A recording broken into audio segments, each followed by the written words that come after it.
Daniel Lucas. And this is Mick, the Doctor of Digital. And welcome to Sex 101. Sex 101 is created to empower our sexes and relationships. And Mr. Make another week, another great episode. Naked and not ashamed. What Eden tells us about erotic restoration. Yes, we're going to go way back to the very beginning, and it's going to talk about Eden. Does Eden still matter? That's back at the very beginning of human history. So we're going to go way back. Way back indeed. Why start with Eden in a conversation about love, desire, and the body? Because Eden is the beginning of everything and the longing behind everything. Before shame, before sin, before culture, before clothes, we were naked and unashamed. Genesis doesn't just describe the first humans, it describes the deepest human desire to be fully known, fully seen, and fully loved without fear. In Genesis 2:25, we read, "The man and his wife were both naked and were not ashamed."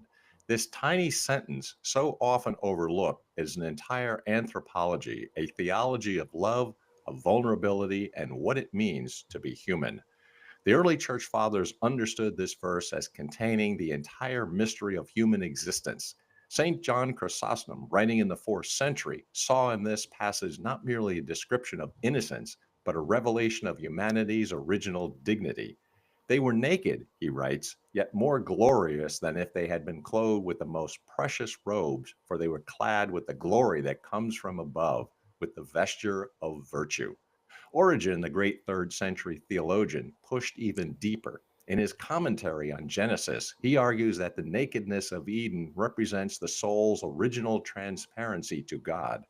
When the soul was naked of evil thoughts and shameful desires, it was not ashamed because it had nothing to hide from God or from itself. For Origen, clothing becomes a symbol not just of physical covering, but of the soul's attempt to hide from divine scrutiny. The pre Nicene Father Irenaeus, in his Against Heresies, develops what would become the foundation of Eastern Orthodox theology of the body. He distinguishes between the image of God, which we retain even after the fall, and the likeness of God, which was lost. This nakedness without shame represents humanity in full likeness, not just bearing God's image, but actively reflecting his glory in perfect communion. Church fathers, Jewish sages, and Christian mystics alike return to this Edenic moment as a kind of memory trace, a compass, a lost home. It wasn't about nudity, it was about unity, not just physical, but spiritual. To be naked and not ashamed is to live without the rupture that haunts us today between body and soul, between self and the other, between desire and dignity. Augustine, whose influence on Western Christianity cannot be overstated, saw in Eden the key to understanding all human restlessness. In his Confessions, he writes, "You have made us for yourself, O Lord, and our hearts are restless until they rest in you." But this wasn't abstract spirituality. Augustine understood that our physical longings, our erotic desires, even our most deep hunger for intimacy all spring from this original unity that was lost. Here we explore what it meant to be naked without shame, how that changed after the fall, and how this ancient wisdom offers a profound way to understand love and longing in our fragmented modern world. In conclusion, we'll draw from scripture, early Christian thought, and the Jewish tradition to show how Eden still speaks urgently and beautifully to our need for erotic healing. Mr. Mick, what does it mean to be naked and not ashamed? Why is this deal or detail so important? Because it's not just about physical nudity, it's about total vulnerability. Genesis 2:25 tells us that Adam and Eve were both naked and not ashamed. The Hebrew word for naked is ahram, which does mean physically uncovered, but the deeper context reveals something spiritual. They were also emotionally and existentially uncovered. The early church fathers were fascinated by this Hebrew term. Jerome, in his Hebrew questions on Genesis, notes that Ahram shares a root with Ahrum, cunning or crafty. the very word used to describe the serpent in Genesis 3:1. This linguistic connection suggests that innocence and cunning exist on a spectrum of exposure, one revealing truth, the other concealing it. Clement of Alexandria, writing in the second century, develops this theme in his Pedagogus. He argues that Adam and Eve's nakedness represented perfect self knowledge combined with perfect self gift. They were naked in body because they were clothed in incorruption, he writes. Their nakedness was more glorious than any royal purple, for it was the nakedness of truth. There was nothing hidden, no shame, no posing, no fear of rejection. They stood before each other and before God with full presence, fully seen yet fully loved. This is what the Christian tradition would later call original innocence. But what did this innocence look like? Gregory of Nazianzus, one of the Cappadocian fathers, offers a profound meditation in his theological orations. He describes prelapsarian humanity existing in a state of divine ecstasy, not emotional frenzy, but standing outside ecstasis of oneself in perfect communion with the other. Adam and Eve were simultaneously most themselves and most united with each other because they were most united with God. The fourth century monk Ponticus, in his chapters on prayer, extends this insight to describe the original human condition as one of perpetual contemplation. Before the fall, he writes, the body was soul's companion in prayer, not its distraction. Every gesture was worship. Every touch was communion. Every glance was a form of praise. In this vision, even erotic desire was fundamentally mystical, a participation in the divine love that creates and sustains all things.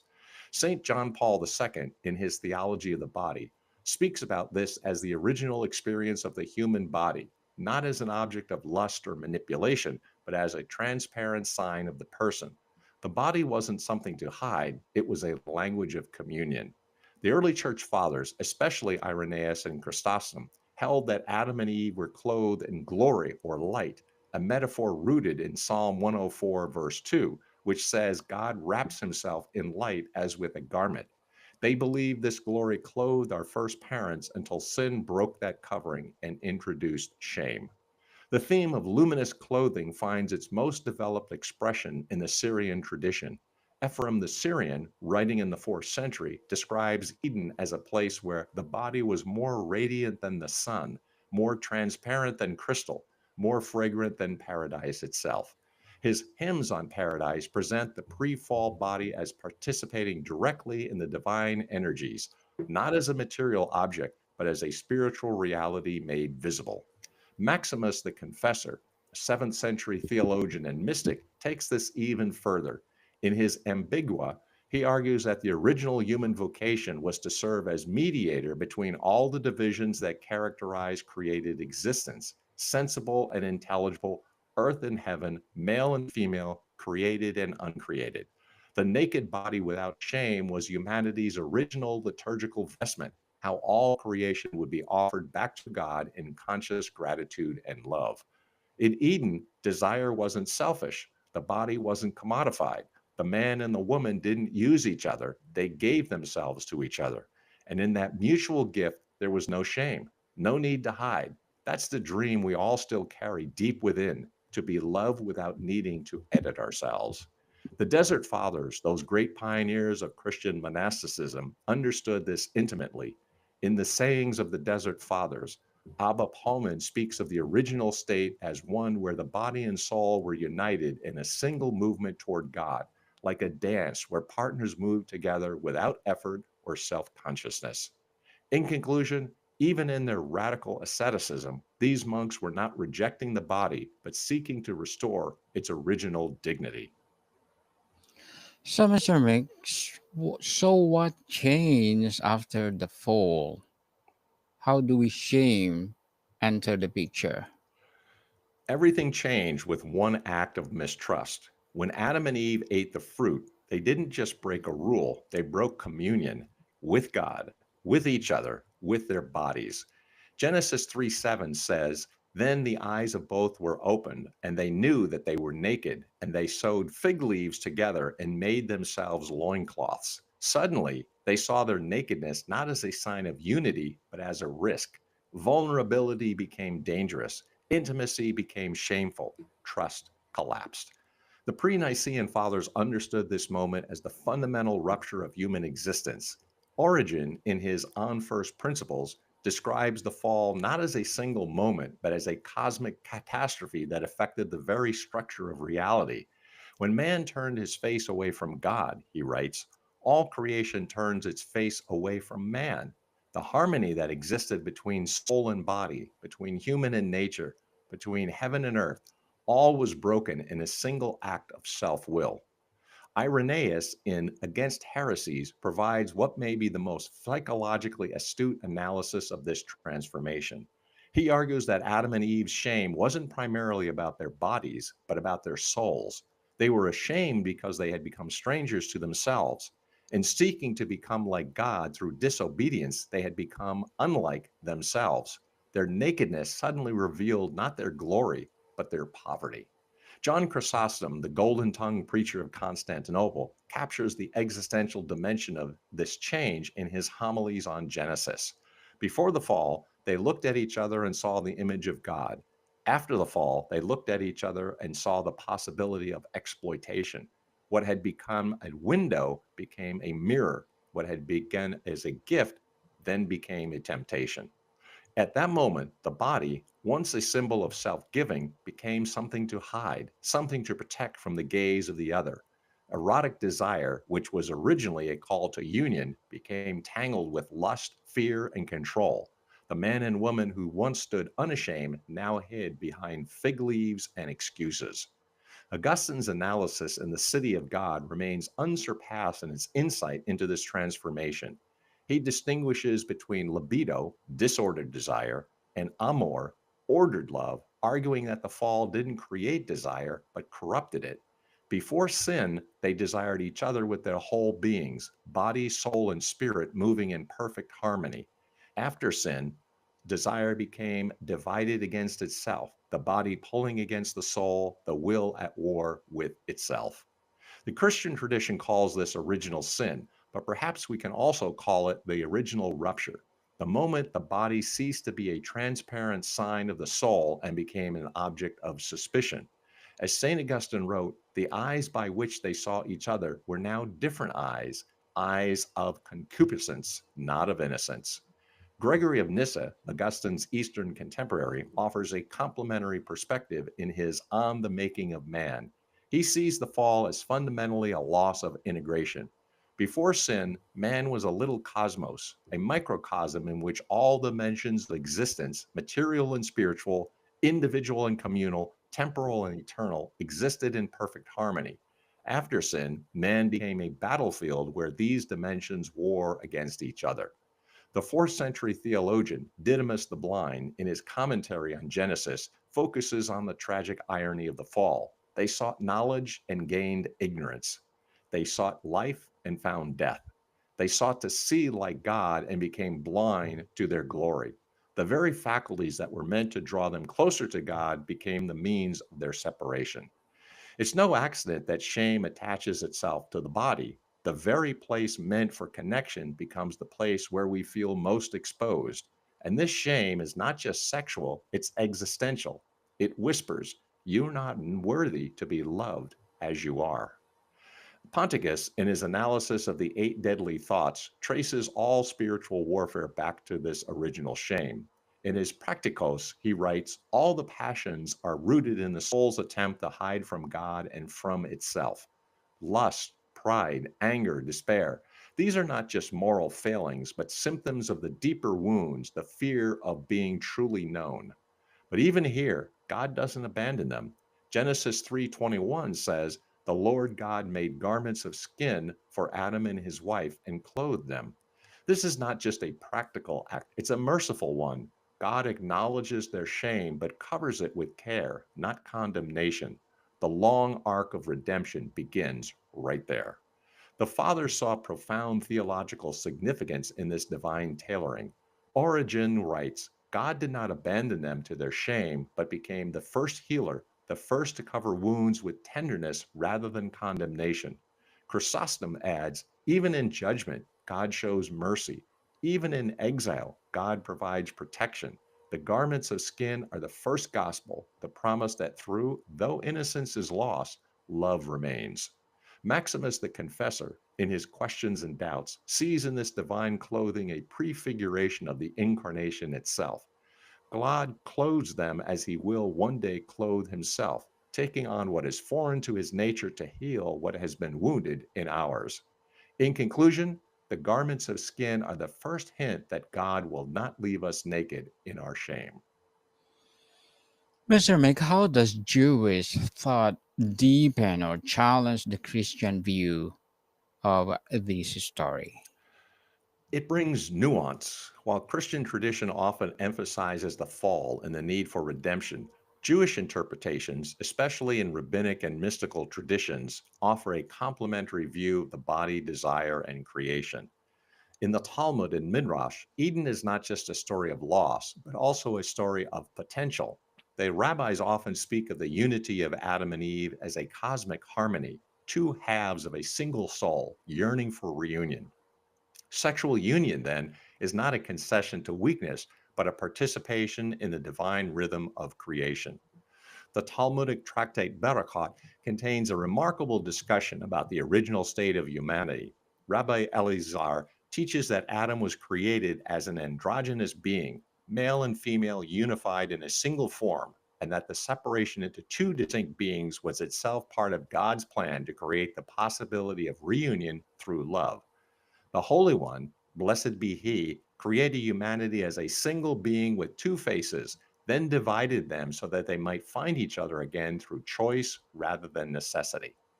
The tradition finds its most profound expression in the writings of Rabbi Isaac Luria, the 16th century Kabbalist.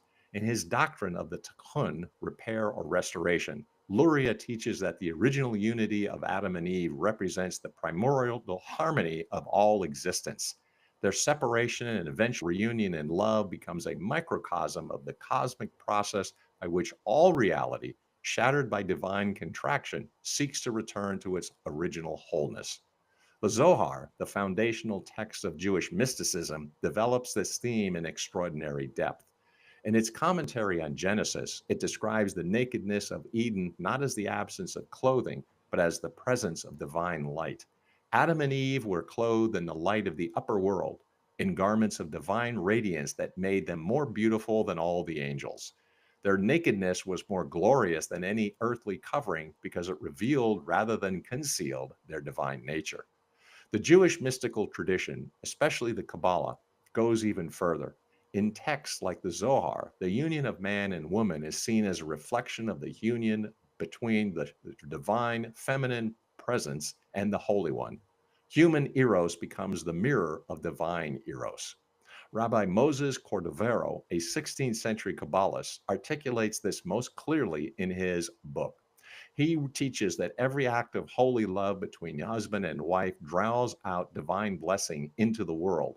When a man and woman unite in holiness, they become a chariot for the divine presence. Their love becomes a window through which the light of the infinite flows into finite existence.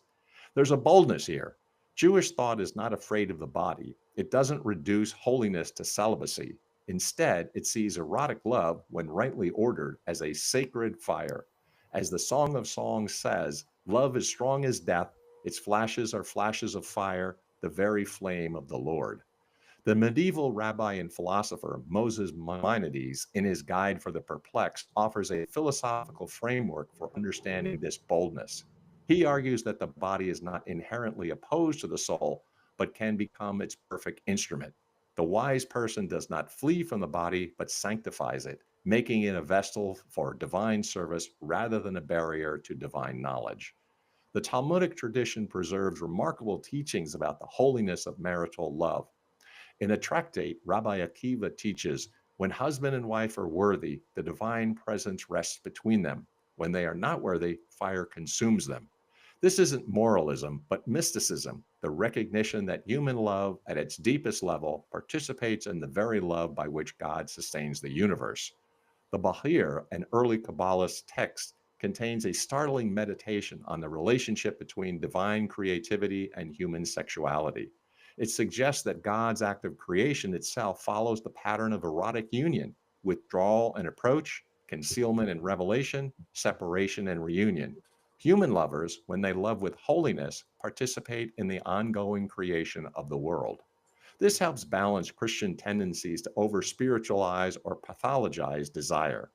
While the fall is real and sin distorts love, the body remains good, desire remains a gift, and marriage remains a sacred vessel for union, not just biological or emotional, but mystical. In the tradition of solitary meditation in Jewish mysticism, recognizes that even celibacy, when chosen for holy reasons, is ultimately oriented toward union. The mystic who withdraws from human intimacy does not so out of fear of the body, but from an overwhelming attraction to divine intimacy. As Rabbi Nachman of Breslov writes, the soul that has tasted the sweetness of divine love cannot help but seek more of that taste, even if it means foregoing lesser pleasures. In this way, the Jewish tradition reminds us that even outside the garden, the human longing for union still echoes with the voice of Eden. In conclusion, the return or repentance that Judaism emphasizes is not just moral reformation, but ontological restoration, the being of a return to the original unity that was lost but never destroyed. Mr. Rick, how does all this relate to modern relationships? What's the connection between Eden and Tinder? The connection is that we're still longing for Eden. We're just chasing it in a fallen world. The ache remains, but we try to soothe it with counterfeits. Modern hookup culture, porn, and even romantic consumerism offer the illusion of intimacy without the risk of vulnerability. We want the pleasure of union without the cost of communion. We want to be desired but not known, seen but not exposed. Augustine's analysis in the Confessions provides the psychological framework for understanding this dynamic. He describes his promiscuous youth not as a simple hedonism, but as misdirected longing. I was in love with love itself, seeking someone to love. I loved the idea of loving and hated the security of a relationship without anxieties.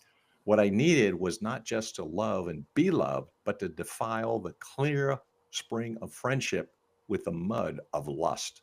The church fathers understood that lust is not the opposite of love, but its corruption. Gregory of Nyssa, in his commentary on the Song of Songs, writes, lust takes the grammar of love and teaches it to speak lies. It uses the vocabulary gift, but practices theft. It promises communion, but delivers consumption. But every time we settle for lust instead of love, we deepen the wound.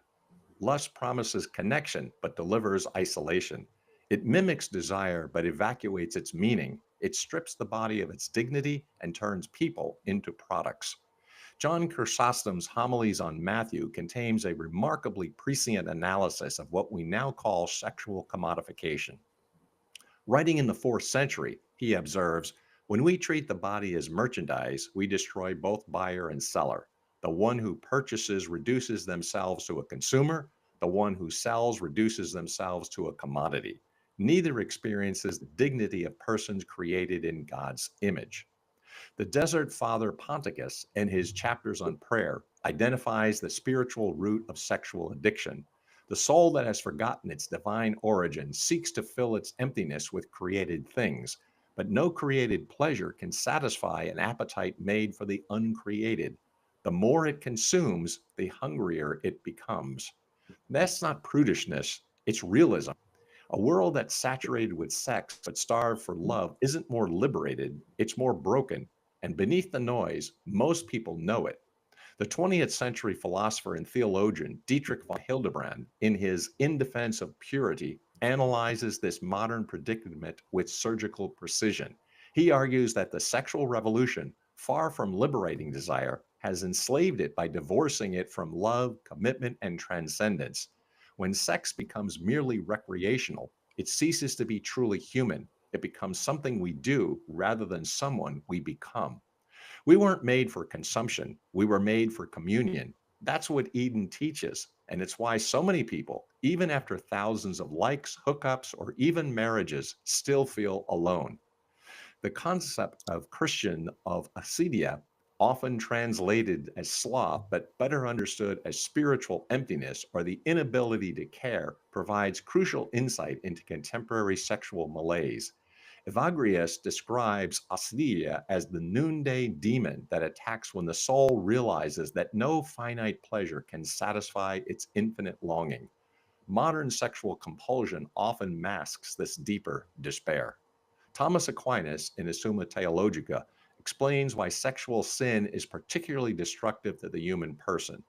Lust disorders not just the body, but the integration of body and soul. It fragments the person, making them less capable of the self gift that love requires. This isn't moral severity, but psychological insight.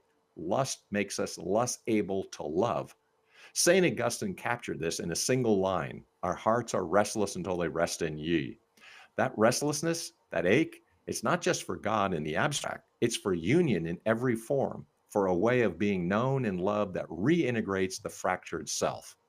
The 20th century mystic Adrienne von Speer, in her The Handmaid of the Lord, offers a profound meditation on how modern loneliness relates to the original wound of Eden. We were all Adam and Eve after the fall, hiding behind fig leaves of busyness, success, pleasure, even religion itself. We fear the nakedness that love requires because we have forgotten that we are lovable. But the fathers understood something that modern psychology is just rediscovering. The wound itself contains the map to healing. Augustine writes in his Confessions, the very restlessness that drives us from pleasure to pleasure is proof that we were made for something greater. Our dissatisfaction is not a curse, but a compass pointing us back towards our true home. The good news, that kind of love is still possible. In conclusion, it requires a new way of seeing the body and each other.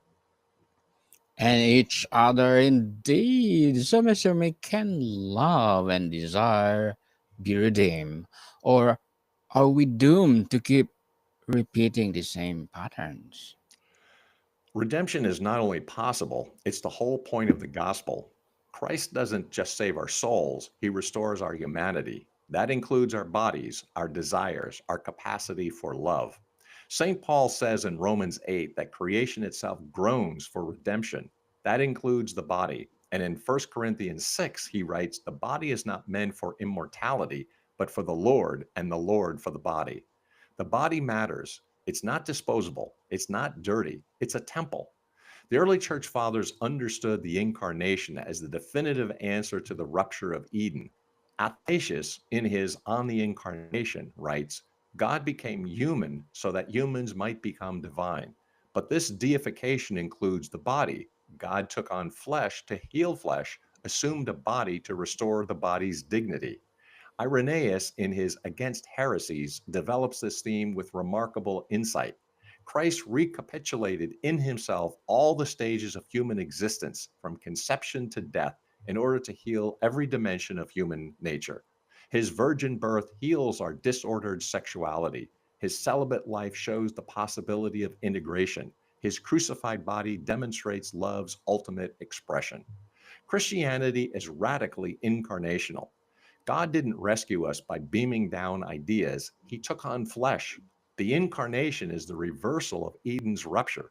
In Christ, we see a man fully alive, fully integrated, fully capable of loving with his whole self. Gregory of Nazianzus, in his theological orations, articulates what would become known as the principle of healing. What is not assumed is not healed. If Christ had not taken on human sexuality could not be redeemed. If he had not experienced human desire, though without sin, human desire would remain unredeemable. The Desert Fathers, despite their reputation for severe asceticism, actually pioneered a theology of bodily restoration. John Cassian, in his conferences, records this remarkable saying of Abba Moses: the goal of the monastic life is not to kill desire, but to purify it, not to eliminate the body, but to integrate it with the soul in a single movement toward God.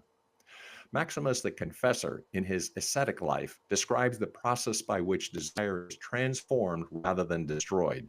Christ shows us that eros and agape are not opposed, but the same love at different stages of purification. Eros becomes agape when it learns to seek the good of the beloved rather than the pleasure of the lover. And that's the invitation to learn how to love with our whole selves, not just emotionally, not just sexually, but spiritually, sacrificially, truthfully. The 7th century monk Isaac of Nineveh, in his ascetical homilies, offers one of the most beautiful descriptions of redeemed desire in all of Christian literature. When the heart is purified, it becomes like a mirror in which all creation appears beautiful. The same eyes that once saw only objects of lust now see icons of God's glory. The same hands that once grasped for selfish pleasure now reach out in healing touch. This doesn't mean repressing desire. It means redeeming it, channeling it, let it point beyond ourselves to communion. That's what Christian marriage, celibacy, friendship, and even solitude are all meant to serve: the restoration of eros into agape, which is the highest form of love. John Chrysostom, in his homilies on Ephesians, presents married love as a participation in the mystery of Christ's love for the church.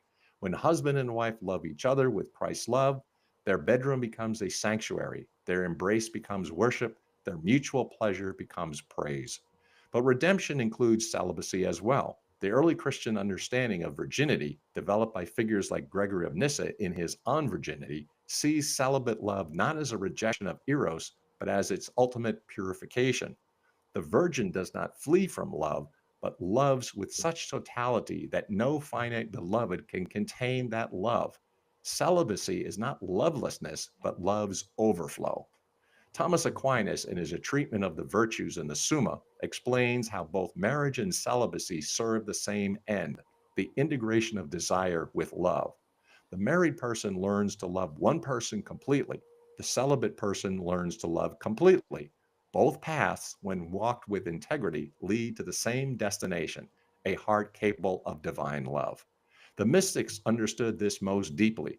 Bernard of Clairvaux, in his sermons on the Song of Songs, describes the soul's journey from selfish love, amor sui, through human love, amor proximi, to divine love, amor dei.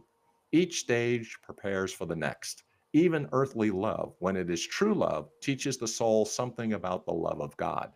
Teresa of Avila, in her Interior Castle, uses explicitly erotic language to describe the soul's union with God. The divine bridegroom does not despise the language of human love, but purifies it, elevates it, and uses it to draw the soul into mystical marriage. For Teresa, human sexuality at its best provides the grammar for understanding divine intimacy. Redemption begins when we let go of shame and open ourselves, body, soul, and heart, to love that costs something. In conclusion, love that gives, love that heals. I like that, Mr. Mick. Love that heals for sure. So, where does all of this leave us? What's the takeaway for someone struggling with love, loss, or loneliness today? It leaves us with hope. Eden is not just a past we lost, it's a future we're promised. Revelation ends with a garden city where God dwells with his people and wipes away every tear. The longing you feel for intimacy, for connection, for a love that doesn't end in abandonment, that longing is real, and it's not foolish. It's the echo of Eden.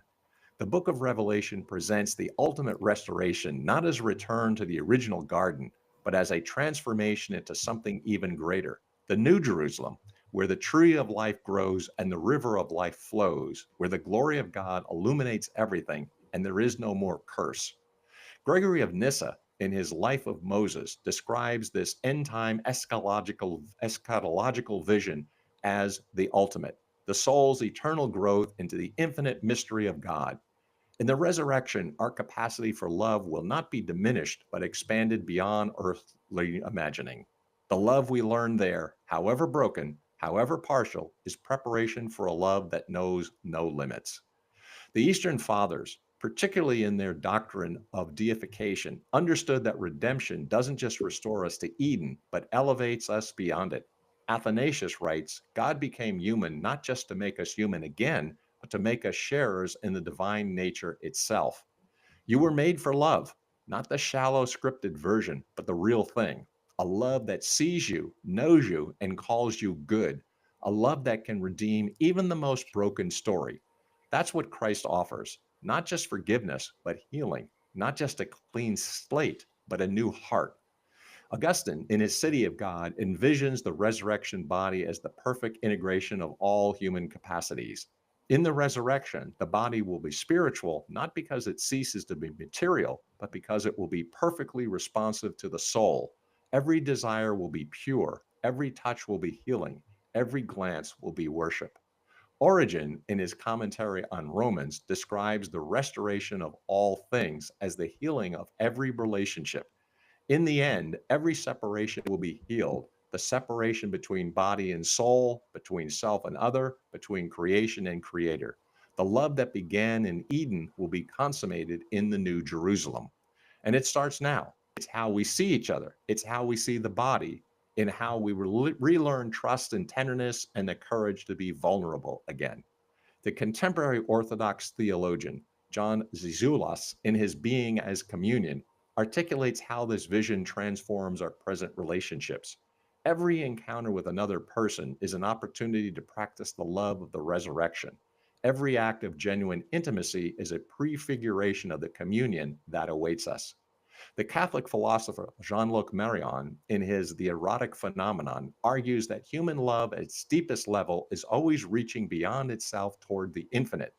Every I love you spoken in truth is already a prayer, already a participation in the love that moves the sun and stars. To be naked and not ashamed is not a fantasy, it's a promise, a foretaste of the kingdom, a glimpse of the life we were made for. And the good news is, love still waits at the garden at the gate. A 20th century mystic, Hans Urs von Balthasar, in his The Glory of the Lord, offers perhaps the most beautiful expression of this hope. Beauty is the form of love, and love is the meaning of beauty. When we learn to see with the eyes of love, everything becomes beautiful, including our own wounded hearts, including our stumbling attempts at intimacy, including the very longing that drives us from brokenness towards healing. Will you return? The question echoes through every human heart, through every authentic relationship, through every moment when shame gives way to love. The path back to Eden runs not around our humanity, but through it, not despite our desires, but by their transfiguration, not despite our bodies, but through their resurrection. The early church fathers understood something that we are still learning.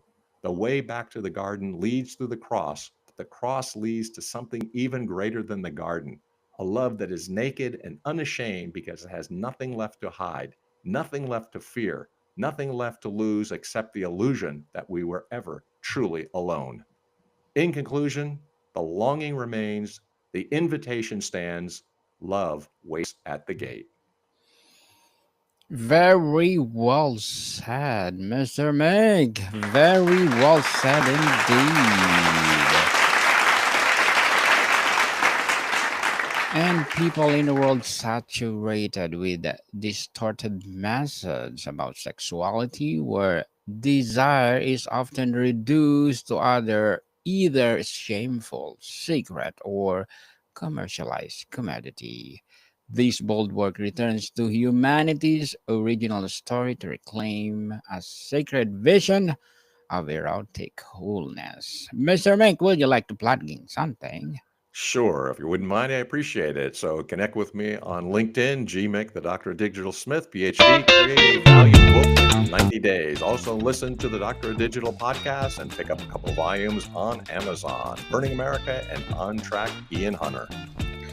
Yes, people, let's support Mr. Make the Doctor Digital, because if you support him, for sure, more and more empowering episodes and more empowering authors to come. So, Mr. Make, thank you so much for your time. Thank you, my friend. Until next time, Deus Volt. More to come, people. See you soon.